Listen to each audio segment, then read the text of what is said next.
All right, you ready to do this? I am ready. This is one of the cooler movies I think we've done for this show.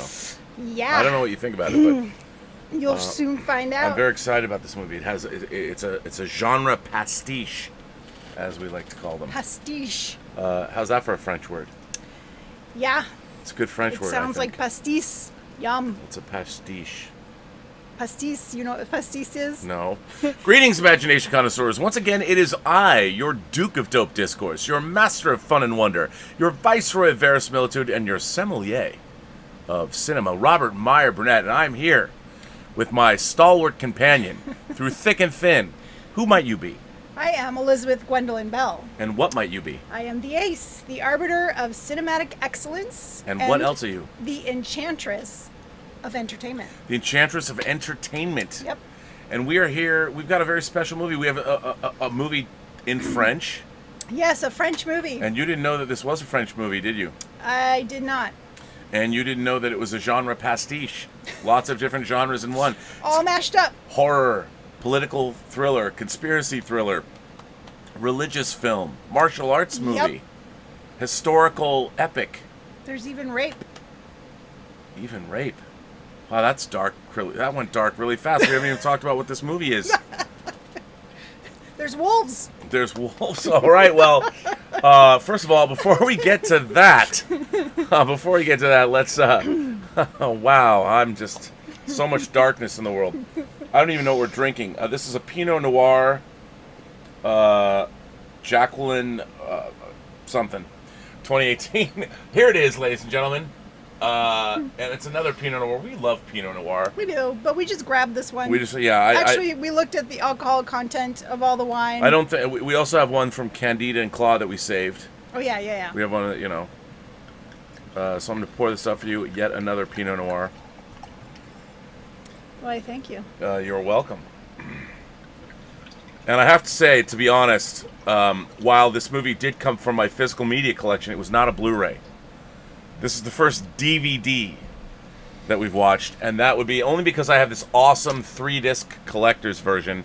This is Christophe Gans' 2001 genre pastiche, The Brotherhood of the Wolf. Let me see if I can say, there you go, The Brotherhood of the Wolf. That's the American cover. If memory serves, I think this is actually a Canadian DVD that was hard to get, the 3-disc set. Well, this movie's very hard to watch. So let's drink to Christophe Gans' 2001 Brotherhood of the Wolf. Cheers to that.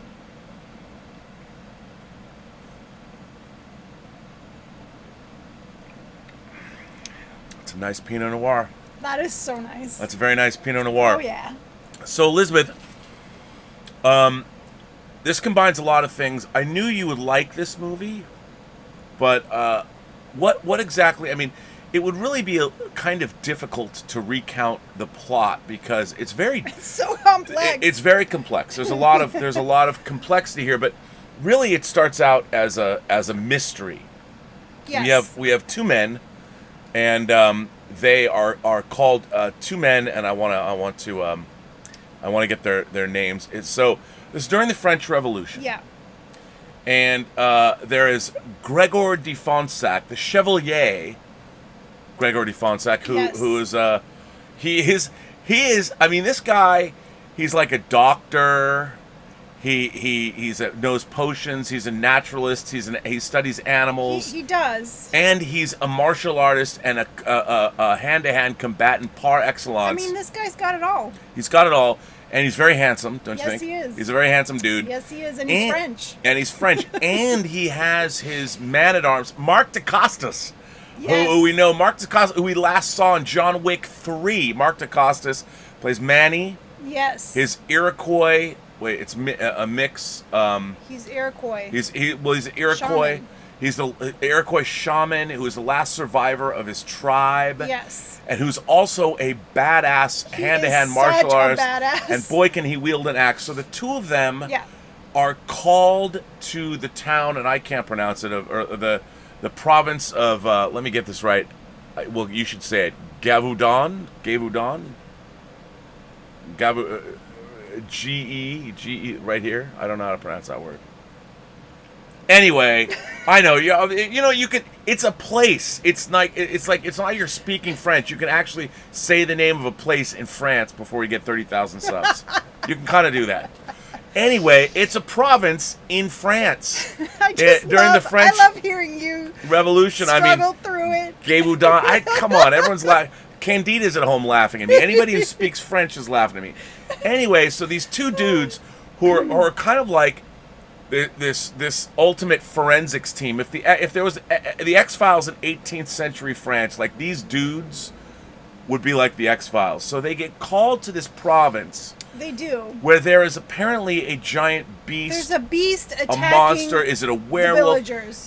And he's like killed hundreds of people. This creature's killed hundreds of people. And actually, one of the first scenes is a woman. A woman. The opening scene of the movie. Yeah. Like Jaws. And it's very Jaws-esque. It's very eerie because it's like foggy, and she's running over these rocks over a hill, and she keeps looking over her shoulder, and at this point you're like, oh shit.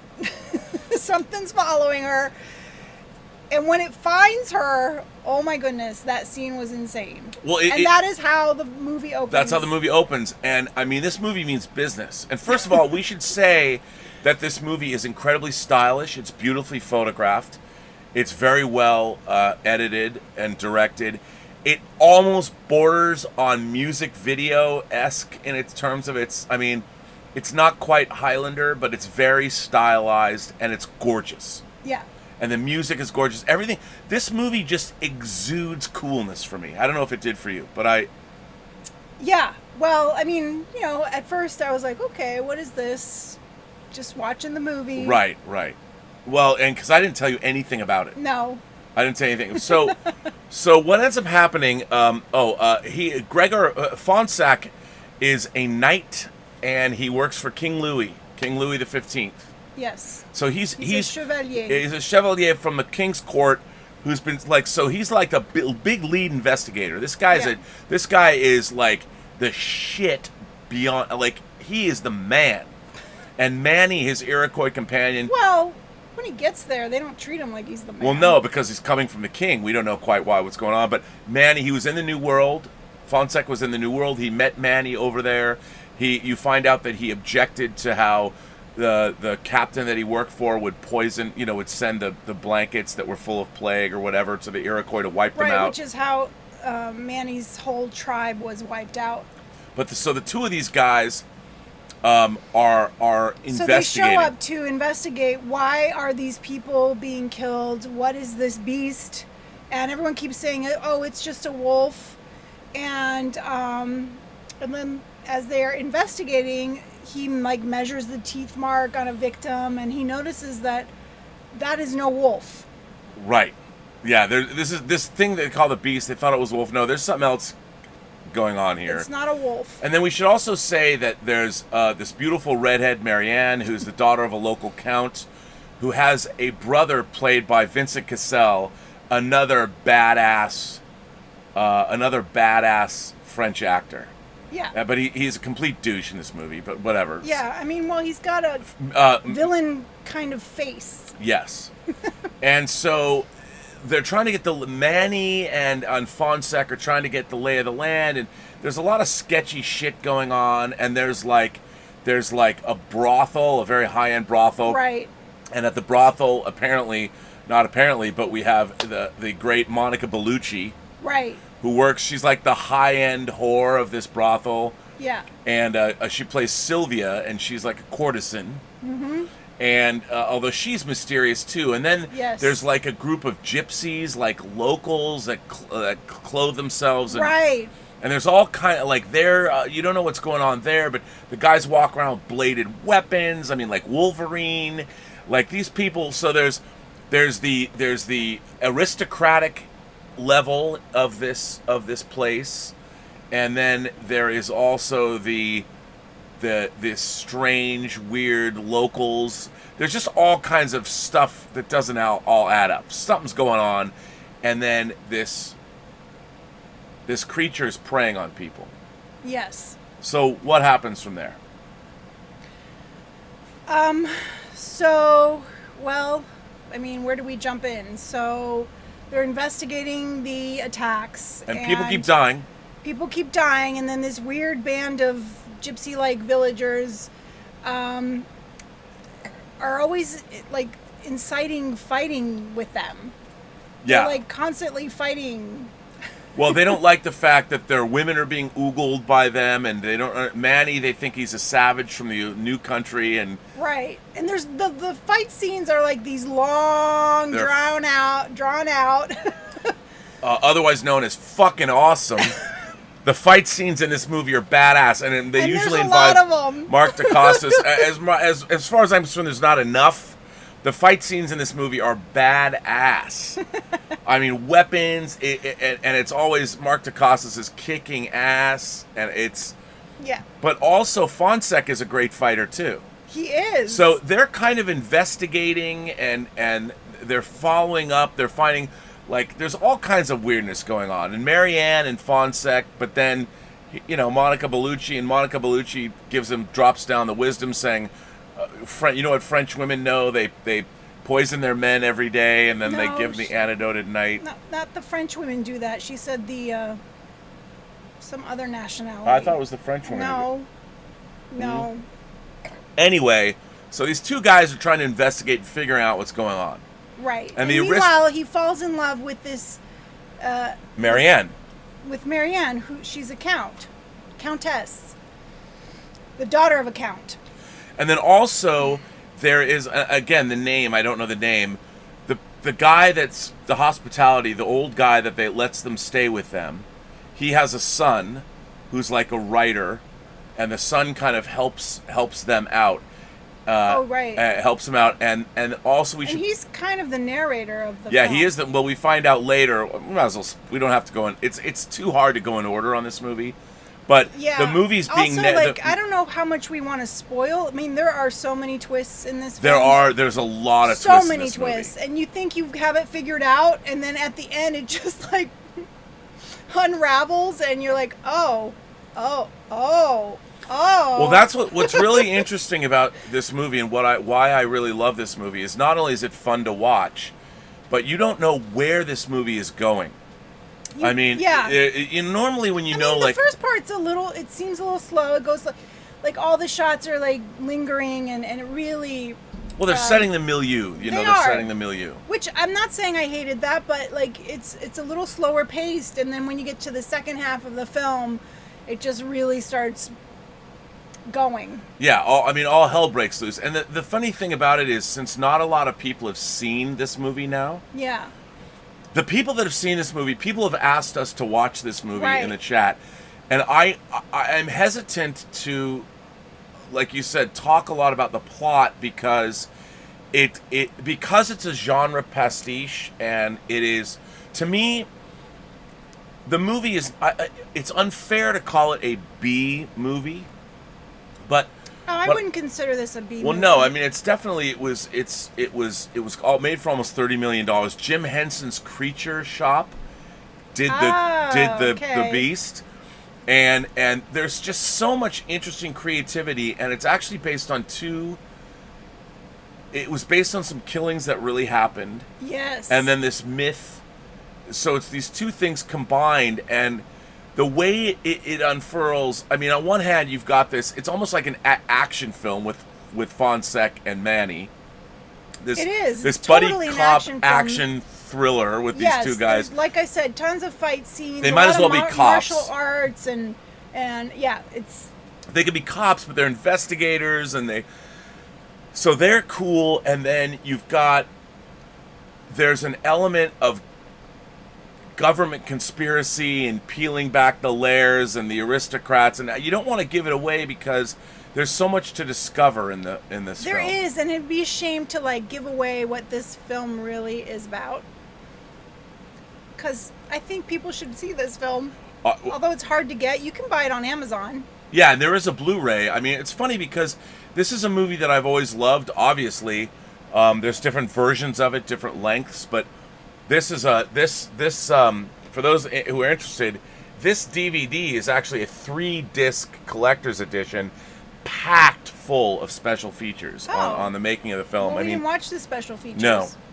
Because No, the and- movie's long. It's 2 hours and 22 minutes. Yeah, it's 2 hours and 22 minutes. It's a long movie, but there's a lot of story packed into it. A lot.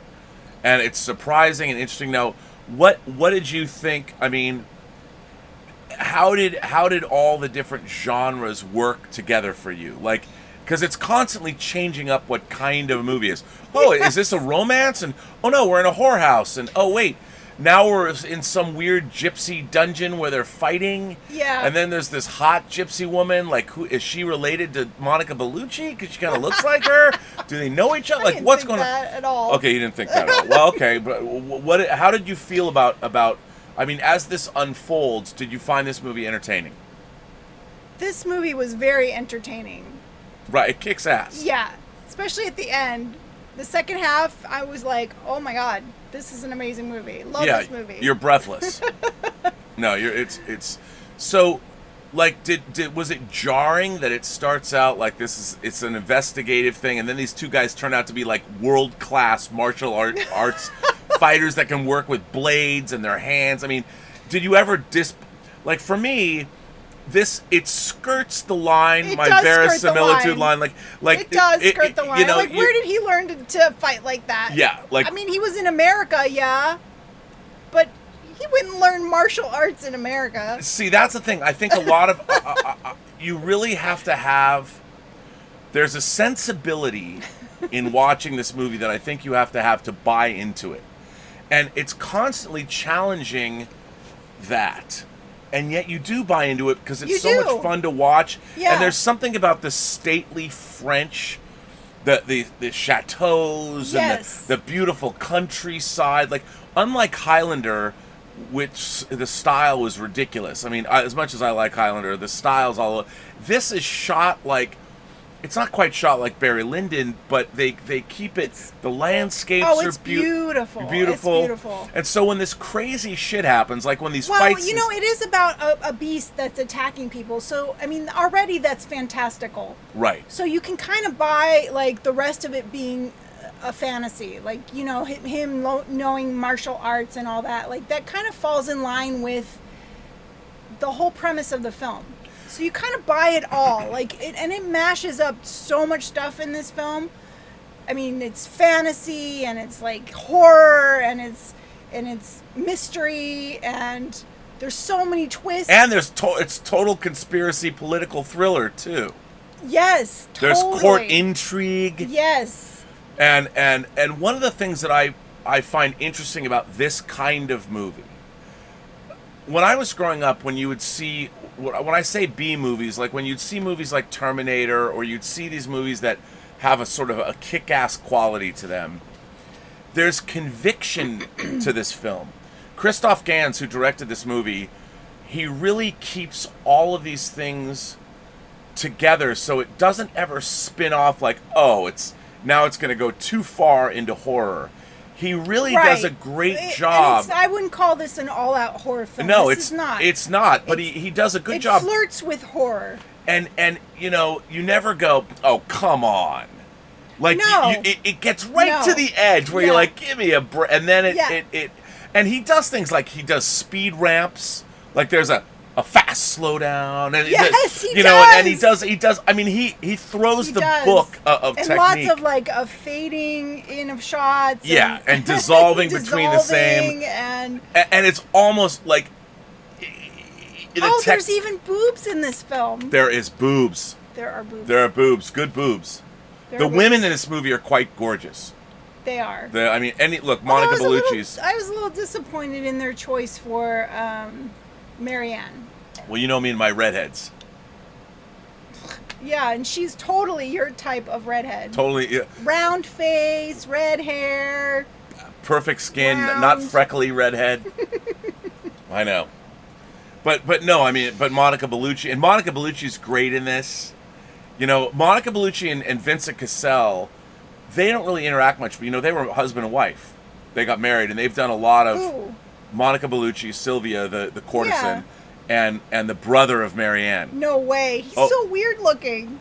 No, they were married. No, he's such a weird face. He's a badass. There's a movie directed by a guy named Jan Kunin. He's a great actor, and like he's such a perfect villain because his face is so... There's another insane movie that maybe we should call Doberman that they're in. That's insane. I mean, it's... Are they still married? I don't think so. I'm not sure. But they clearly everybody's having a good time in this movie. Because it feels period authentic, but then it's like we're in the Texas Chainsaw Massacre dungeon or house now, and you're like, wait, what?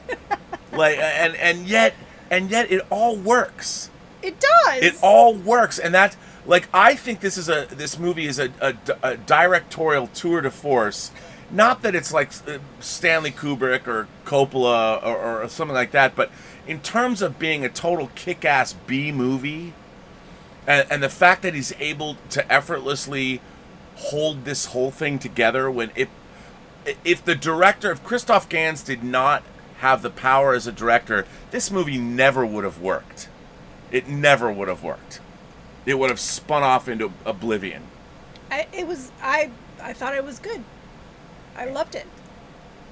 Well, yeah, I mean, and it's got this great cast of characters, and yet at its core, it's like these two handsome dudes just kick ass. Yeah, that was pretty cool. Yeah, I mean, that was pretty cool. It's just, this movie is so much, it's so much fun. It is really fun. It's so much fun. No, is there anything about it that surprised you? Yeah, there's so many twists. Well, but besides the twist, I mean, I really don't want to. This is really a movie I really would hate to spoil this because seriously, at the end, it's like it's really kind of mind blowing. Oh, there's great. I know there's great twists in this movie. You think, oh, this is what's happening, and then you're like, oh, that is what's happening with a twist. Yeah, yeah. No, it's really good. And I mean, if you like fantasy cinema, you like horror cinema, you like kick-ass buddy, or like action cinema, this has everything. I love that it's based off of like something that really happened. Like there was something killing these villagers. Right.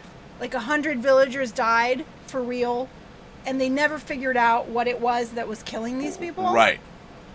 That is freaky. Well, I mean, I love this. This is like I don't know why there aren't more movies where you look into history and you're like, what happened here? Like, why did all the people from this town disappear? And they took that story and they built this whole thing around it, like explaining why this was happening. And even though this is a really good job, it's a period piece, but it feels very contemporary. I mean, it feels very modern. You know, and it does. It doesn't pull its punches. I mean, it's in your face. It's rock and roll, but it's not. I mean, it's got the score is great. Everything about it. I mean, and there aren't many movies like this. Like I can't think of another one. This is a very unique film in terms of there's you would have thought. And I'm surprised this movie. The people who know this movie love this movie. They're saying spoil it. No. They spoil every movie. Why aren't they spoiling it? I don't mind spoilers. No. I know, but this movie there's so much cool stuff in this movie. I want people to seek it out and find it. It made me realize that this is definitely a hole in my Blu-ray collection. What are people? Don't be looking at the live chats. I'm sorry. Come on, man. I think it's so funny. Sorry, guys. She loves, after the show's over, she runs to bed, she gets her phone out, and she watches the show again so she can read the entire live chat. I love to read the chats. I read what you're saying. So tell me, what are some of the other things that struck you about this film?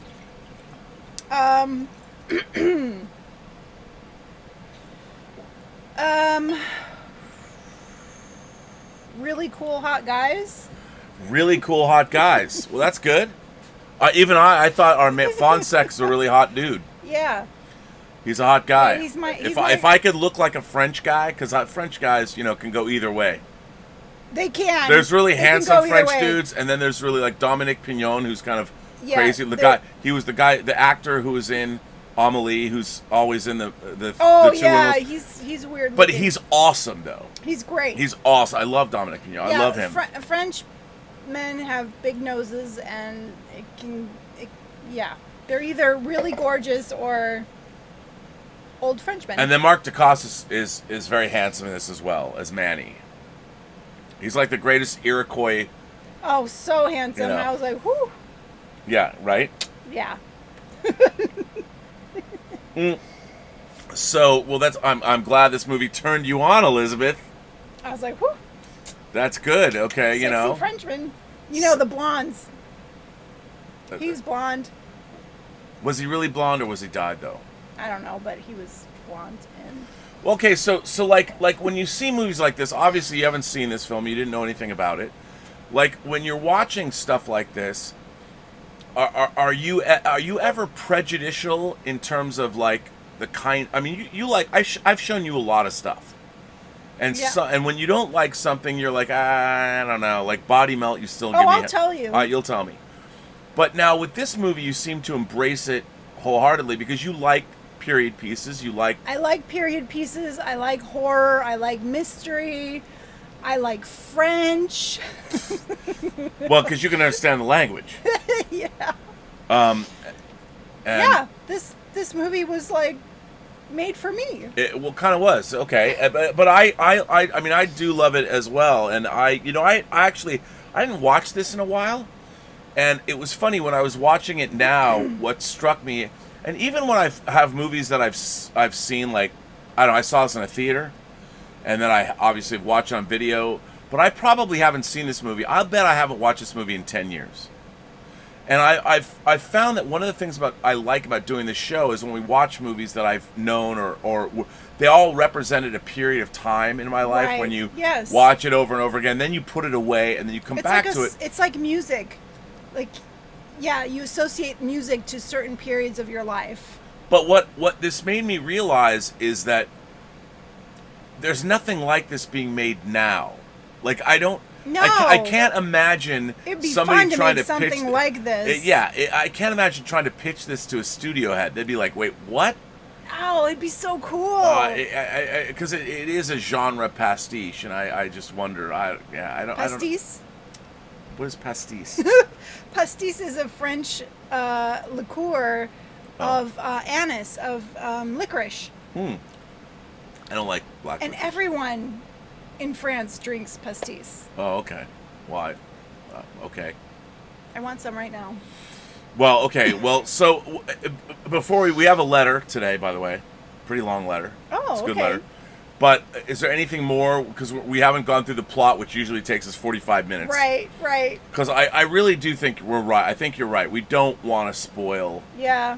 It's not like, I mean, Indiana Jones and the Last Crusade. People want us to spoil. Yeah, but you know what? I understand that they like, but I really think people should watch this. And if I thought it was more widely known, I would have no problem spoiling it. Like, right, I agree with that. If people were able to watch this, because I felt bad because we picked a movie that is hard to watch.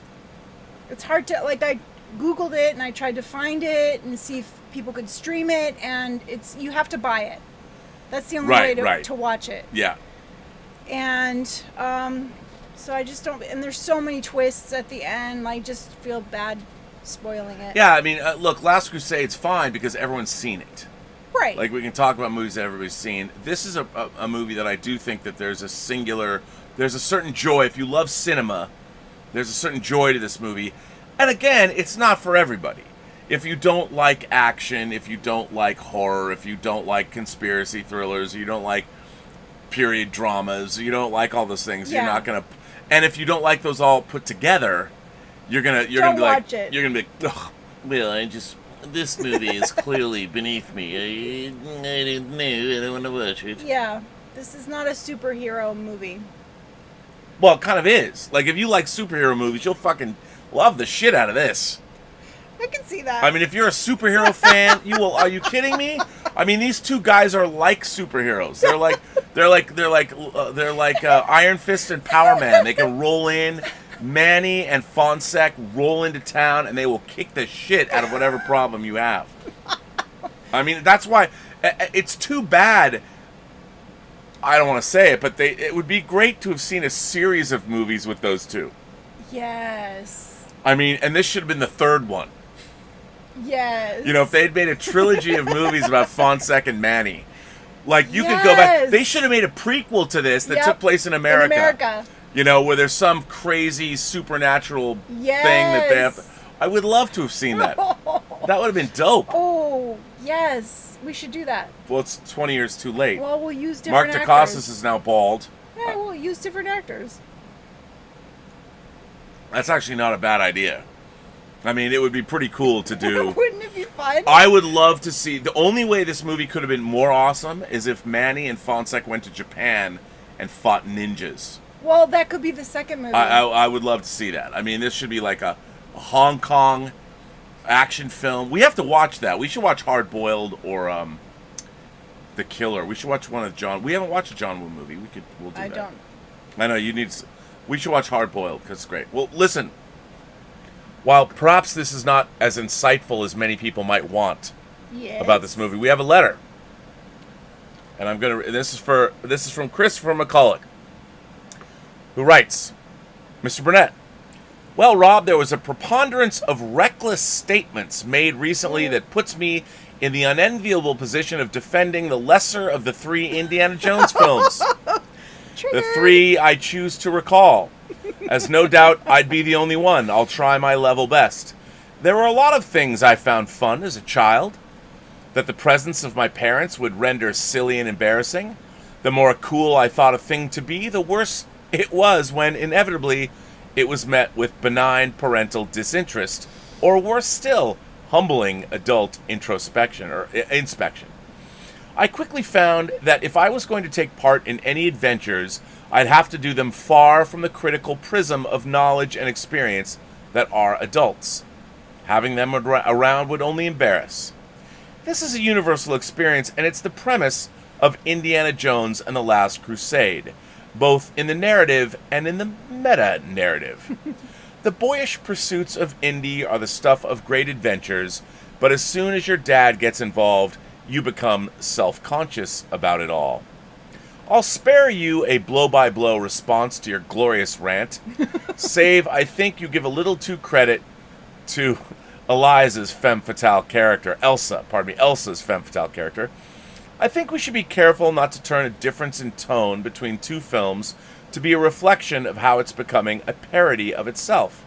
The Last Crusade is a film about how we are always children to some people, and on some level, men go through lives proving their adulthood to themselves, and by proxy, their fathers. Is this trite in terms of storytelling? Sure. Does it completely jibe with the Indiana Jones genre? No. But it does work if The Last Crusade is close to this phase of Indiana's life, bookending his life as an adventurer. I guess I should say that my favorite Indiana Jones is Temple of Doom, which I think is interesting compared to The Last Crusade. It's a movie about child exploitation, endangerment, and fatherhood that adds a kid sidekick to the mix without it coming across as a pandering move to the toy-buying set. The Last Crusade is also about a father-son relationship with Indy in the role of son. And in this regression, what was smart and cool from the previous movies becomes silly and immature. Why? Because your dad is there. Oh, that's a good point. Spielberg and Lucas expected this to be the last Indiana Jones movie and crafted a story around this, with our hero putting away his childish things and moving on into the sunset. As an aside, in the fallout of Crystal Skull, despite all that movie's problems, I honestly think I would have given it more of a pass if the son Indy passed on the mantle to had been a grown-up Short Round. Wow. Christopher doesn't want to die on this hill. Well, Christopher McCulloch, let me tell you, you almost convinced me. That is a fantastic letter. Great insight. Let's cheers to Christopher McCulloch. That was a good point. That's a great letter. By the way, we invite all of you to send us letters. Take us to task for our opinions, or my opinion, or your opinion. Yeah. If you choose to do so. Send me letters. I think that's a great letter. And very, very interesting. Yes. Very, very interesting. So, let's see. Some of you have sent in some chats to us, and let's see where they are, where we're at. AJDZ sent in a super chat and says, I enjoyed your Last Crusade rant. What do you think of young Indiana Jones? I thought it was stodgy, and it's not indie without the supernatural MacGuffins.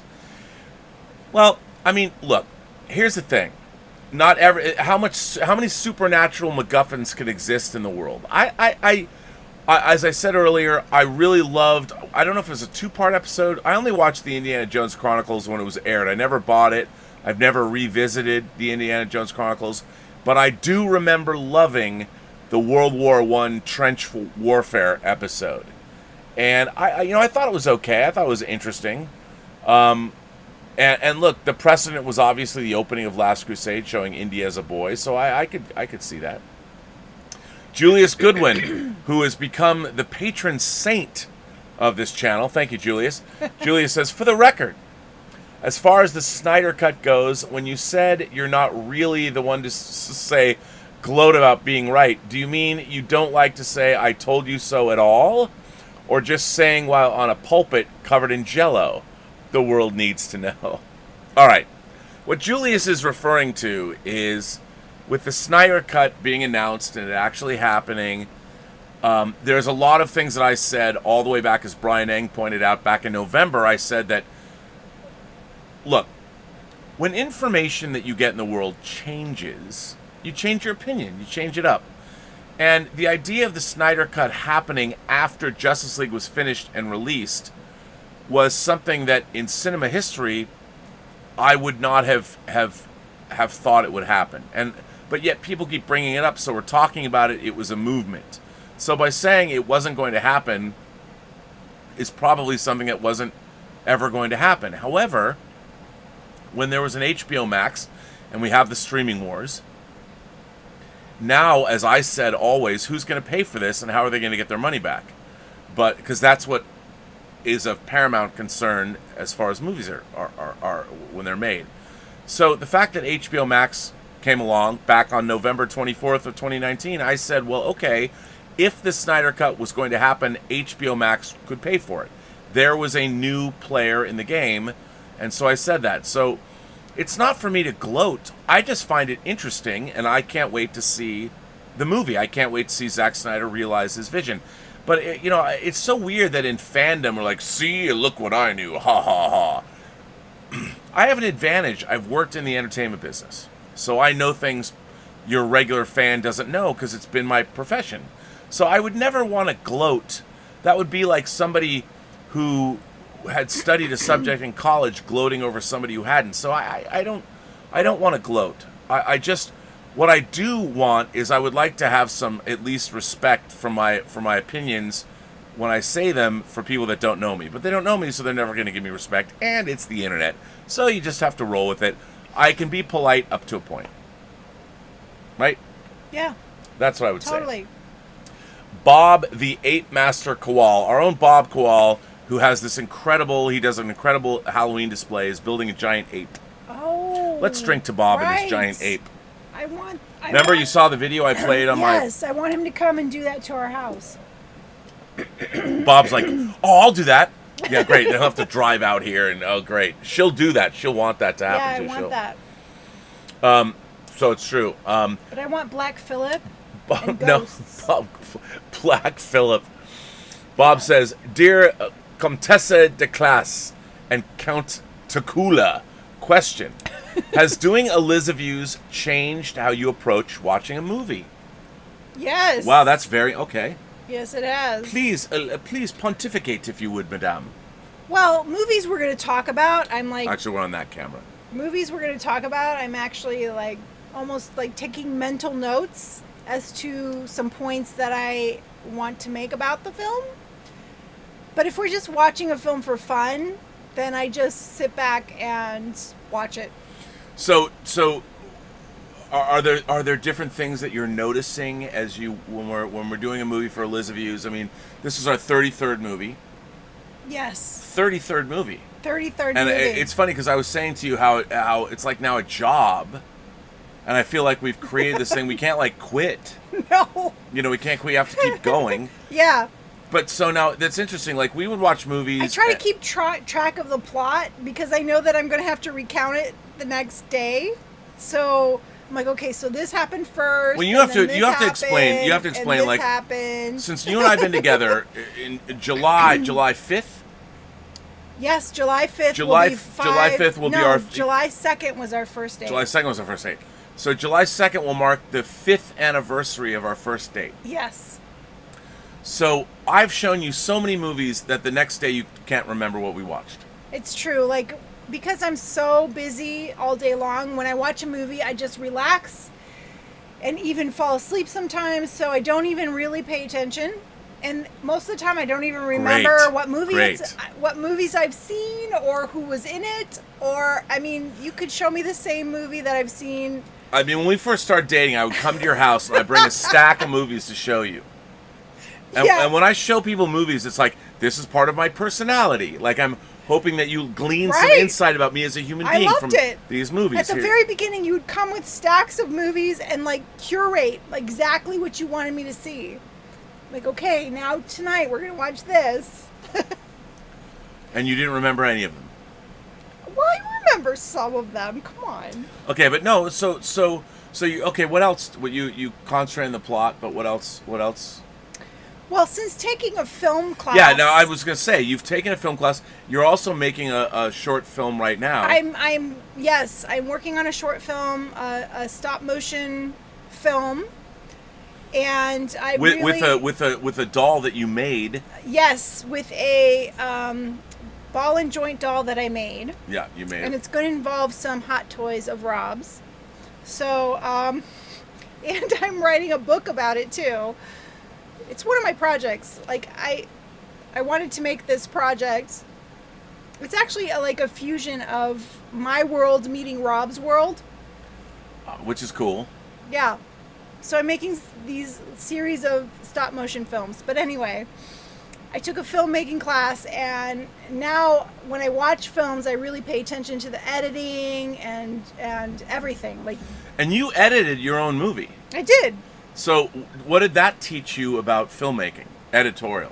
Like, you watch me edit. Well, until you make a film of some sort, you really don't understand what goes into it until you actually have to do it.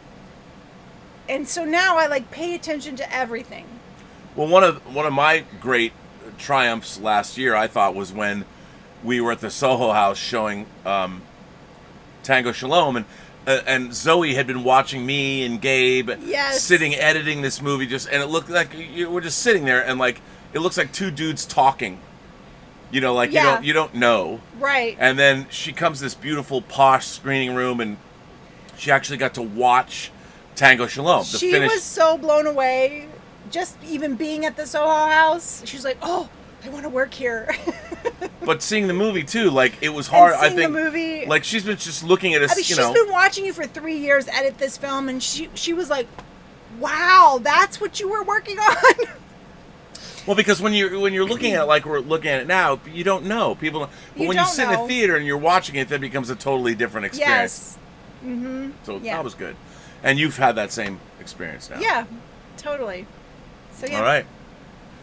All right, that was a good answer. Kaz Graphics is here. Let's drink to Kaz. We've still got Kaz's cheese too. Yeah, I was thinking we should eat it tonight. I will eat some tonight. Yeah. How much do we have left? Not very much. Not very much, but we're gonna eat it tonight. By the way, Kaz, I would assume you're in Seattle. There's some very, very, very distressing news coming out of Seattle. What? The Cinerama Theater, which is a place I saw Blade Runner, I saw Arthur, I saw Mommy Dearest. I saw the 70mm festivals for the Seattle. I saw West Side Story in 70mm. Ben-Hur in 70mm. Wow. One of my favorite theaters other than the UA-150, which is destroyed. The Cinerama Theater in Seattle, which was bought by Paul Allen and restored, might be sold off. It's closed down indefinitely. It's the best theater in Seattle. Wow. The best. Somebody has to save the Cinerama in Seattle. That's really sad. Somebody save the Cinerama. Please, somebody save the Cinerama. It's terrible. I mean, I understand that now that Paul Allen's dead, we'll sell all the stuff off and profit. Amazon, make that your first movie theater. Make it. It's two blocks. That'd be cool. It's 2 blocks away from your main headquarters. Please buy it. Please make it a premium theater experience. It already is. Please, Jeff Bezos, please. Yeah, because he's watching our stream. Jeff, I know he's watching all of our streams. Please save Seattle Cinerama. Hashtag save Seattle Cinerama. Anyway. Save it. Please save it. So hang on. More wine. Oh, yeah. Well, okay, drunkie, just hang on. Just hold on to this. I'm almost out. Yeah, so am I. That's all that's left. Oh, man. You got more than me. That went fast. So Kaz says, thanks so much for reviewing this movie. I was one of your viewers that requested this. Oh. Monica Bellucci, oh my God, she's so beautiful. I have the same DVD 3-disc set. It's awesome and a rare find. Yes, I remember. It was a pain in the ass to get this disc. And it's got great documentaries. I'm glad you're one of the people that requested this. I'm glad we got to do it. I'm sorry we didn't go into the plot as much, but I really think that this movie should be rediscovered, and there's so much to like, and it really is surprising. It is. The It's plot's surprising. Really surprising. And Kaz, Yeah. thank you and for everything. Such a fun film. But save the Cinerama, Thank please. you for making us watch it. Yeah. Malbrained sends in a super chat and says, French cinema in the late 90s and early aughts was all about genre. When you two become movie stars, which genre would you prefer to work in as a couple? No sci-fi. Drink. Oh. That's interesting. You know, if you and I were working in movies together, and like, I would like to work. Remember, I showed you Charade with Audrey Hepburn and Cary Grant. I know. We should do that movie. It's great. It's Hitchcockian. I would like to work in sort of the screwball mystery thriller. See, you got me at Screwball. Totally in. Yeah, like we have the screwball comedy vibe. Yes. But then we also get involved in international intrigue and adventures. I'm down. Where we could travel, so we could go to fabulous parties and dress fabulously. But Well, then that's your thing, but- and then solve murders and stuff. Solve murders. Yeah, like- as long as there's like a funny twist to it. Yeah, there'll be a funny. Yeah, you As can long be. as there's some wit to it. You can be the I'm good. goofball. Like I- if we could be in a movie like Charade, like Stanley Donen's Charade. I'm down for that. That would be, or like a Hitchcock movie, like To Catch a Thief or North by Northwest. But North by Northwest isn't so much a screwball comedy; it's pretty serious. Yeah. Yeah, I need some wit. I need some. Glenda Jackson and Walter Matthau were in a movie called Hopscotch. I think I might have shown it to you. It's a great movie. I don't know if I saw that. I think you did. I have it on Blu-ray. I'm trying really hard. I'm now working on remembering the films I've seen. Well, you should remember them. Malbrained sends in a super chat and says, we didn't quite get." Oh, that was his question. We answered that question. Yeah. Iconic Reactions sent in a super chat and said, "Just got accepted to the top acting school in Ontario, Ooh. starting July, Toronto Film School." Well, Iconic Reactions, Congratulations! let's drink to you. Yes. We're still looking at that camera, by the way. Congratulations. Of course, we could go back to this camera since you're used to that camera. Sorry. Hello. Hi. Hi. Iconic Reactions, the top acting school in Ontario. I've worked with two great Canadian thespians, Eric McCormack and the great William Shatner. And that was fun. So I'm a big fan. Dieter Bastian, Dieter from Deutschland, has my Blu-ray, my 4K copy of Crash, Cronenberg's Crash. I'm very excited about that. Got to get that. Connie Sang is here. I think it's Sang. Is that right? Connie Sang? Connie. Oh! Connie. Connie, let's cheers to Connie. The experiential entertainment, the experiential engagement division of JBL. Yes, thank you for bringing so much sound into our lives. Yeah, now, I'm going to drop my...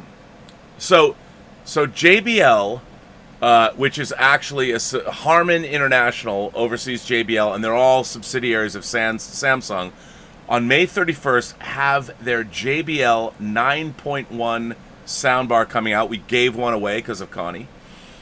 She made that possible. Yeah, and we've been watching all our movies with that soundbar. Using the soundbar. And it's a 9.1, so it's a 10-channel soundbar. And I have to say, when I was offered the opportunity to look into this soundbar business, I was like, I was skeptical. Yeah, you were very skeptical. Very skeptical. I kept saying, oh no, these are great. I'm like, I don't know. However,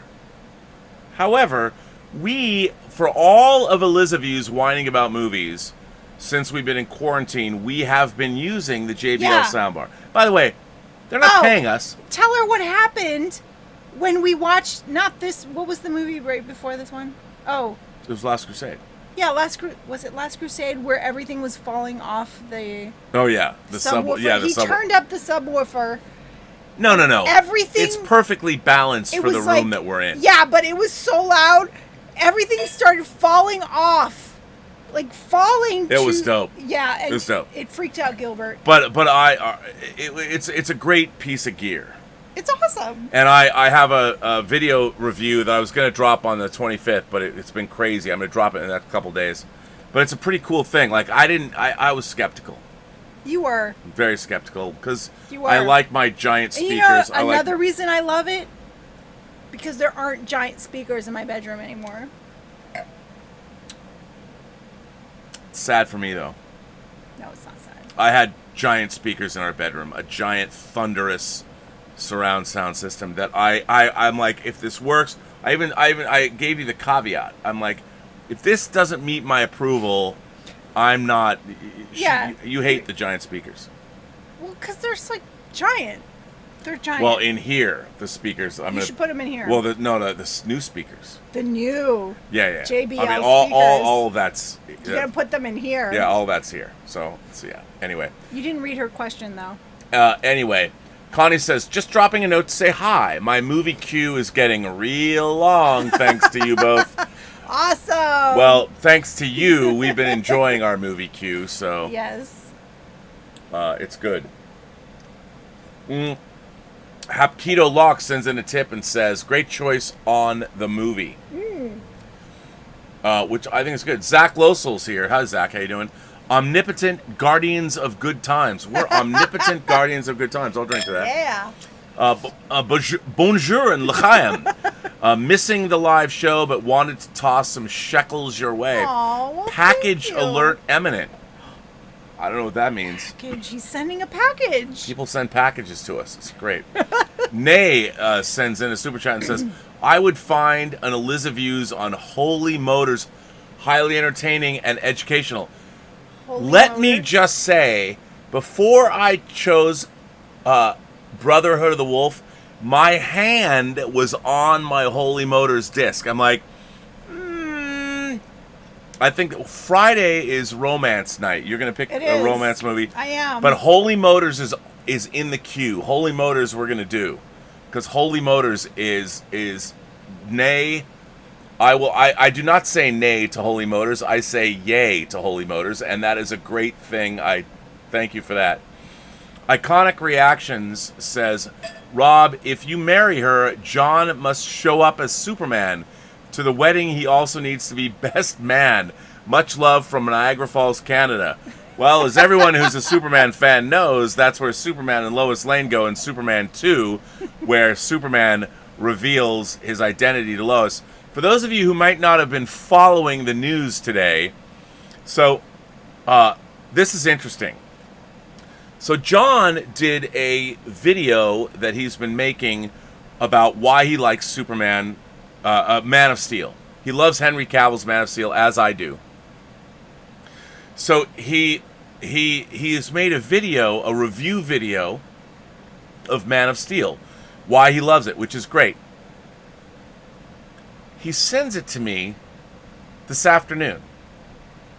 Not 10 minutes after he sends it to me, it drops on Deadline that Henry Cavill has a new deal to come back and for multiple movies and play Superman again. Wow.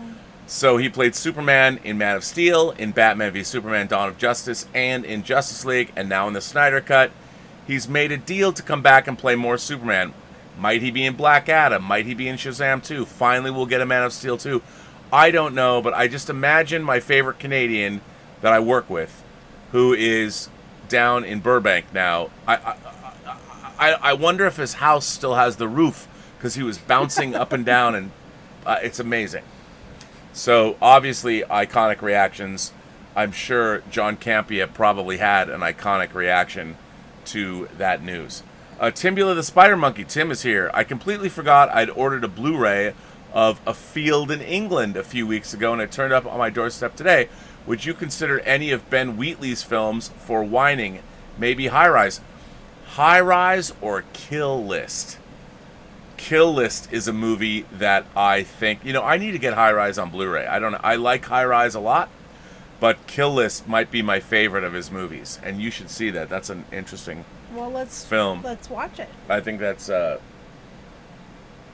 you taking a good idea. Mental note of all No, these films? I know. I remember. So, well, we're actually we started a little bit late, so we can go on. It's Gilbert's fault. It is Gilbert's fault. He escaped from the gate. And the landscapers left the gate open. Yeah, and he went out, and when he was a puppy, he would just run down the street. Yeah. This happened once. But today he did not. He was freaked out, and he wanted back in. That was pretty funny. Yeah, well, and then did you see this woman and her little dog? Yeah. Walked up to the gate where Gilbert and Tallulah are, and was just, it was... She walked up to the gate? Yeah, with her dog, so the dogs I missed out that part. Oh, no, they were there. This was when Gilbert was, outside. And we had to let Gilbert in, and that's why they're yapping and barking and everything. And why did she walk up to our gate? Because she wanted to see Gilbert and Tallulah, so her little yappy little dog could see them. And that's why he went outside of the gate? I think that's why he must have. But then he got freaked out. And he wanted to come home. Yeah. Well, thank God, because he didn't. Yeah. So, well, okay. So now, on our bottoms up scale of movies. Yes. On a scale of 1 to 4 glasses of wine. Why 1 to 4 glasses Why of 1 wine? to 4 glasses of wine? 1 to 4 because there are 4 glasses of wine in a bottle. 4 glasses of wine in a bottle. Yes. And so on our bottoms up scale of wine, of which we're empty almost. Yeah, I have a dribble. What would you rate Christophe Gans' 2001 film Brotherhood of the Wolf? Well, I loved this film. You love? Okay. I do too. I loved this film, so I'm going to give it a 3.75. Ooh, 3.75. I am. 3.7. Now I'm going to give it. Look. For the thing is, I don't. What's interesting is then people are going to be they're going to look at our scale, and they're going to be like, well, you gave this 3.75. But every movie needs to be judged on its own. That's true. And so when I look at a film on a scale of 1 glass to 4 glasses, yeah, I don't sit there I'm not judging Brotherhood of the Wolf on the same scale I'm judging, say. See, that's my problem. Thinking in my mind, I'm like, okay, what did I rate that film? What did I rate that film? What did I rate that film? No, you've got to rate a film on its own. Every movie, every single film creates its own universe. That's true. And you either believe in it or you don't. Yes. And so you can't sit there and go, well, The Godfather, one of my favorite film I think of all time. The Godfather's a 4 glass of wine movie for me. I struggle giving a perfect score. Right, but the thing is, the Brotherhood of the Wolf isn't trying to be The Godfather. No, so not at all. I wouldn't even compare the two. The question should be, did director Christophe Gans do what he set out to do when he made this movie? So if you give, in my mind, whenever I rate a film, I feel the need to articulate this. I am judging a film as if every movie exists in its own continuum.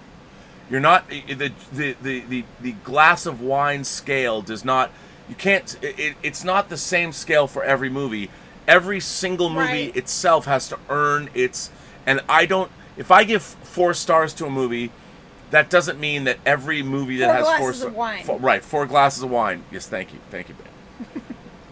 It means I'm judging it based on what the movie set out to do, what it tried to do, and was it successful doing that. I will stick by my 3.75. It was a little long. It could have been shorter. I'm going to go 3.5 on this one. Okay. I'm going to go 3.5 on this one because I thought sometimes the stylization, the speed ramping was a little too much. It didn't need that. Like sometimes I felt that the technique, and I know the technique was hip for the time, sort of got in the way. Like I liked it. I know, and I know, which is fine. I'm just saying that for me do you know personally. that this film came out the same year as Amelie? I did know that. 2001. Talk about a perfect A good film. year for French movies. That's true. A good year for French movies. Well, like someone said, wait, did I forget to finish reading? Wait, somebody said, wait, hang on a second. Oh, yeah, okay. It was Malbrain's Super Chat. French cinema in the late 90s and early aughts was all about genre. And by the way, I mean, Jean-Jacques Benet, we watched Betty Blue. I mean, you look at Diva, you look at Moon in the Gutter, but it was Luc Besson who, through the 90s, I mean, La Femme Nikita, he was playing with genre. And then Jan Koonin and Doberman and this. And there was a lot of interesting... Yeah. There was. All right, well... Well... So, I give it 3.5, you give it 3.75. I love Christophe Gans' Brotherhood of the Wolf. I don't think that I'm just saying that for me, I give it a lesser scale. Paula Bull, look at Paula Bull. Why have a scale then? Because everyone knows one glass to 4 glasses, but each movie within what it is, I think it's important. You don't necessarily compare and contrast each movie, but for our taste, it's all about our vision of how we like movies. I've been kind of keeping track of what I've been scoring other films. I'm just saying that like I don't think it's fair. I don't think it's the Brotherhood of the Wolf does not aspire to be The Godfather. It's not trying to be. No. See, like the way I think about it is like, how much did I like that other film? Did I like this one equally? And when I think about this film, I think, okay, I really liked Flesh and Blood equally as I did this film. So. All right, well that's okay. And I think that I gave Flesh and Blood 3.75. You might have. I don't remember. We have to have a chart and post. Yeah, them. we should chart it. Somebody should. Well, we'll get a graphic done or something. It'll be good. But no, I think for me, I look at every movie like everyone understands what a 4 glass of wine movie is. Yeah, to me, perfection is like really hard to achieve. Yeah, but every film like I think it's if you're gonna go look at a low budget horror movie, right? This was not a low budget. No, but what I'm saying is like the Texas Chainsaw Massacre to me. I haven't seen it. I know, but I can show it to you. It's a 4-star movie. Because it succeeds, what it does, it is the pinnacle of what it tries to achieve. It's 4 stars. Now, how do you grade the Texas Chainsaw Massacre against Lawrence of Arabia or The Godfather or whatever? There's a lot of people that say, you can't judge the Texas Chainsaw Massacre against The Godfather. But you can also think about how much, like I was saying, how much you liked that other film. Do you like this one equally? Right, but the thing is, you can't. I don't like the Texas Chainsaw Massacre movie. The Texas Chainsaw Massacre is not a movie I'm supposed to like. It's putting the zap on me. It's supposed to be terrifying, but in the milieu, you can like horror. But in the milieu that it's working in, does it work in that milieu? And I would say Texas Chainsaw Massacre is the pinnacle. In terms of what it's trying to do, you can't. Is that a slasher film? No. Okay. No. I'm just saying. I mean, maybe this is. Iconic Reaction says, "Once I make it big as an actor, would you recommend there's more work in TV acting or big major films?" Well, I think first of all, the world is blending. It is. What you want as an actor at first is to establish yourself. But here's the thing. I have a theory about acting, having never been an actor myself. I think what you want to do is the best actors and the actors that have the most longevity, aside from our big stars, are character actors.